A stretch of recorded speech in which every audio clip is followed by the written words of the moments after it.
ಇನ್ನು ಈ mask man ವಿಚಾರಣೆಯ ಸಂದರ್ಭದಲ್ಲಿ ಸ್ಫೋಟಕ ಮಾಹಿತಿಯನ್ನ ಈತ ಹೊರಗಡೆ ಹಾಕ್ತಾನೆ. ಕೆಲ ವರ್ಷಗಳಿಂದ ನಾನು ಹೋರಾಟಗಾರರ ಸಂಪರ್ಕದಲ್ಲಿದ್ದೆ.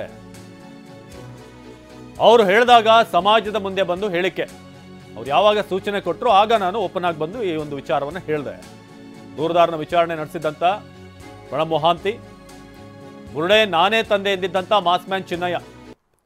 ಆದರೆ ತಂದಿದ್ದಂಥ ಬುರುಡೆಗೆ ಸಾಕ್ಷ್ಯ ಒದಗಿಸುವಲ್ಲಿ ಚಿನ್ನಯ್ಯ ವಿಫಲನಾಗಿದ್ದಾನೆ. ಏನೆಲ್ಲ ಆತ ಆರೋಪಗಳನ್ನ ಮಾಡಿದ್ದ ಅದೆಲ್ಲಕ್ಕೂ ಕೂಡ ಪೂರಕವಾದಂಥ ವಿಚಾರಗಳನ್ನು ಪೊಲೀಸರ ಮುಂದೆ ಅಥವಾ SIT ಟೀಮ್ನ ಮುಂದೆ ಇಡೋದಕ್ಕೆ ಈತ ವಿಫಲವಾಗಿದ್ದಾನೆ ಅಂತ. ಹಾಗೆ SP ದಯಾಮ ಅವರು ಕೂಡ ತೀವ್ರ ವಿಚಾರಣೆಗೆ ಒಳಪಡಿಸಿದ್ರು ಆತನನ್ನು. 19 ಗಂಟೆ ವಿಚಾರಣೆಯ ಬಳಿಕ ಸತ್ಯವನ್ನು ಬಾಯ್ಬಿಟ್ಟಂಥ ದೂರುದಾರ. ಒಂದಷ್ಟು ಎಕ್ಸ್ಕ್ಲೂಸಿವ್ ವಿಚಾರಗಳು TV9 ಈಗ ತಿಳಿಸ್ತಾ ಇರುವಂಥದ್ದು. ಇನ್ನು ಇನ್ಸ್ಪೆಕ್ಟರ್ ಮಂಜುನಾಥ್ ಅವರು ಕೂಡ ತೀವ್ರ ವಿಚಾರಣೆಗೆ ಇವ್ರನ್ನ ಈ ವ್ಯಕ್ತಿಯನ್ನು ಒಳಪಡಿಸ್ತಾರೆ. ಒಂದಷ್ಟು ಪ್ರಮುಖವಾದಂಥ ಪ್ರಶ್ನೆಗಳನ್ನು ಕೇಳ್ತಾರೆ ಈತನಿಗೆ. ಆಗ ಒಂದಷ್ಟು ಕಡೆ ಈತನ ಹೇಳಿಕೆಗಳು ಟ್ಯಾಲಿ ಆಗ್ತಾ ಇರಲಿಲ್ಲ.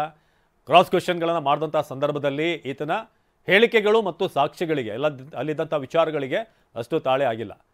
ಸೊ ಹಾಗಾಗಿ ಇನ್ಸ್ಪೆಕ್ಟರ್ ಮಂಜುನಾಥ್ ವಿಚಾರಣೆಯ ಸಂದರ್ಭದಲ್ಲಿ ಈತ ಬಾಯ್ ಬಿಟ್ಟಿದ್ದಾನಲ್ಲಿ. ಚಿನ್ನಯ್ಯನ ವಿಚಾರಣೆ ನಡೆಸಿದಾಗ ಇನ್ಸ್ಪೆಕ್ಟರ್ ಮಂಜುನಾಥ್ ಅವರು ಪ್ರಶ್ನೆ ಮಾಡಿದಾಗ ಈತ ಒಂದೊಂದೇ ವಿಚಾರಗಳನ್ನು ಬಾಯ್ಬಿಡೋಕೆ ಶುರು ಮಾಡಿದ್ದಾರೆ.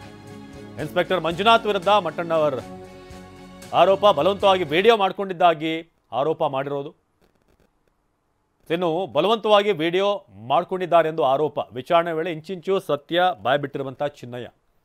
ಸೊ ಮಾಸ್ಕ್ ಮ್ಯಾನ್ ವಿಚಾರಣೆ ವೇಳೆ ಈತ ಸ್ಫೋಟಕ ಮಾಹಿತಿಯನ್ನು ಹೊರಹಾಕಿರೋದು. ಕೆಲ ವರ್ಷಗಳಿಂದ ಹೋರಾಟಗಾರರ ಸಂಪರ್ಕದಲ್ಲಿದ್ದೆ ನಾನು.